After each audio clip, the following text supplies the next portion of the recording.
So I'm not saying there aren't any principles or ways to think carefully about the way mankind organizes an economy and thinks, but I think the modern assumption is that economics is a science, and it's a science that can be done apart from considering man and his nature and ends.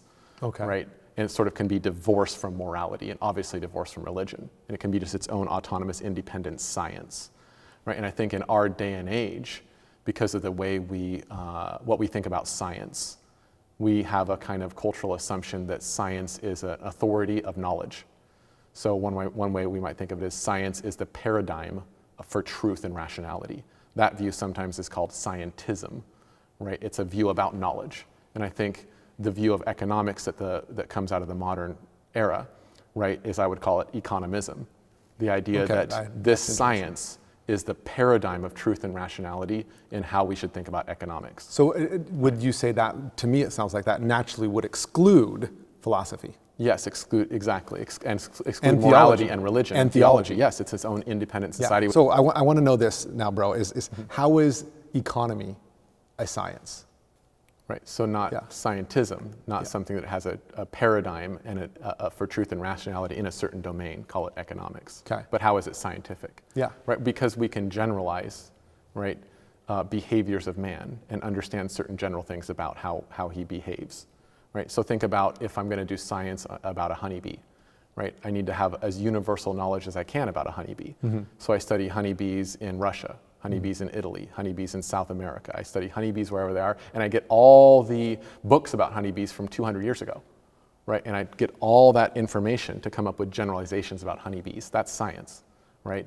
Is trying to find as universalizable knowledge as I can about something. So that's how economy can be a science. We can generalize. And predictable. Yes, it allows you to predict to a certain how bees degree. are going to behave when this happens, because all bees behave like Yes. this. So if you know that all bees behave like this, then you can apply this technique or put this in their hive or put this frame like this or whatever, and you can get the result you want. So here's the which is interesting more thing. honey. Yes, so here's the interesting thing. The economism view, right, presupposes, does not argue for, just assumes, right, that man's behavior can be perfectly predictable. Okay. And so it's already simplified man according to its own interests. And so man is this homo economicus, somebody that pursues self-interest for themselves, individuals exchanging with individuals, making contracts, labor and capital together to produce things, right? And so then we'll make all these different laws and principles, right, that assume that that's what man is. Yeah. Since man is selfish and man always looks out for his self-interest, we must build the economy based on this universal and unalterable fact. Yes. So is that scientific or unscientific? Assuming something universal about the object that you're studying. Okay, that's It's actually not scientific. It's the very opposite of scientific. I see you're showing this contradiction there. Yes. Yeah, that makes sense. I like that. I think that needs to be talked about more and emphasized more. That this assumption is literally non-scientific. So here's where you can see it start to devolve, right? So in the economism way of thinking, you've got man who is individual making contracts with man. So you've got labor and capital, right? And you're like, I'm a capitalist and I need to get something done, right? I need the means of production. We talked about that. Well, so I need some labor. Capital doesn't do anything by itself, right? It's impotent. Labor can't do anything by itself, right? Labor without capital is what we call unemployment, okay? So we need them together. And so the labor has to say, hey, Mr. Capitalist, you got some jobs for me? Cool. And he's like, cool, I need you because I can't do it myself. Right, and they come together and they like shake hands, like good to go. It makes it seem like they're equal to each other because they're entering into a contract, right? And since it's a contract, that's super awesome. Now we can totally understand it according to commutative justice. See, we care about morality because we're doing justice. Commutative justice, right? That's the idea of the justice when it's a one-to-one exchange, where what makes something just is like, hey, I'll sell you this mug, right, for $5, and you're like, sure, right? I'll take that. Here's $5.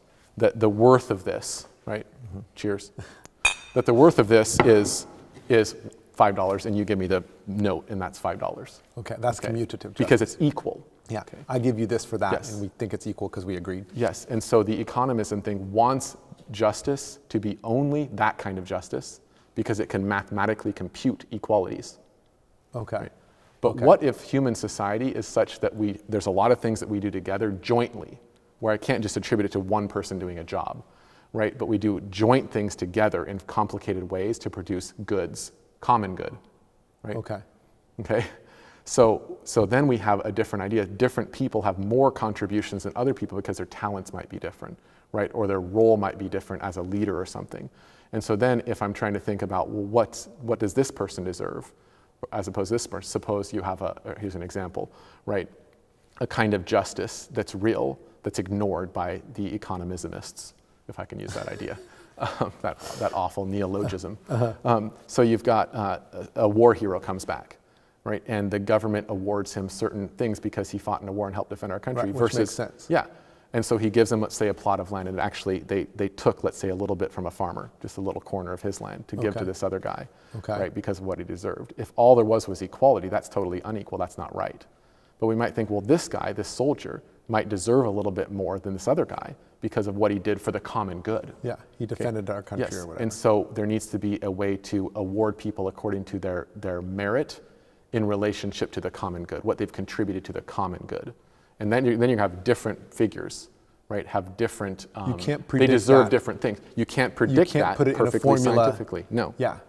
No, and that's where we get to the Catholic social teaching idea of the just wage or the just price, right? And so we have that idea has to do with this kind of justice, which is a different kind of justice, which actually is part of ancient philosophy. Aristotle talks about these different kinds of justice. He doesn't have a perfect view, but he at least says these are different kinds, right? Corrective or commutative justice, one-to-one equality, or distributive justice, as it's called, right, which isn't a simply one-to-one thing. It requires a judgment about the relative worth of the contribution to the common good. Economism ignores that. It says that doesn't exist. Okay. Yeah, I just wanted to, the ideas of distributive justice and commutative justice are a little bit thick philosophically.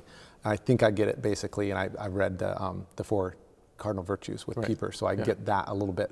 But I just wanted to hit, again, the economism is a problem because it's human nature. Yes. It views humans as like a bee.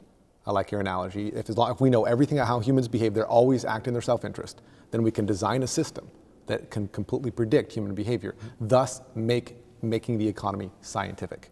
Pulling levers, changing supply, demand, whatever else. Check out this. If the economy is perfectly predictable and scientific, well then the people who are controlling the state just apply all these rules and they can now just create society according to their pattern, right? But what I pointed out before is that their understanding of man is not a scientific understanding of man. They just assumed he's this sort of, desire maximizing individual an autonomous creature. individual maximizing his desires, acting in self-interest always. Yes. Yes, I got it.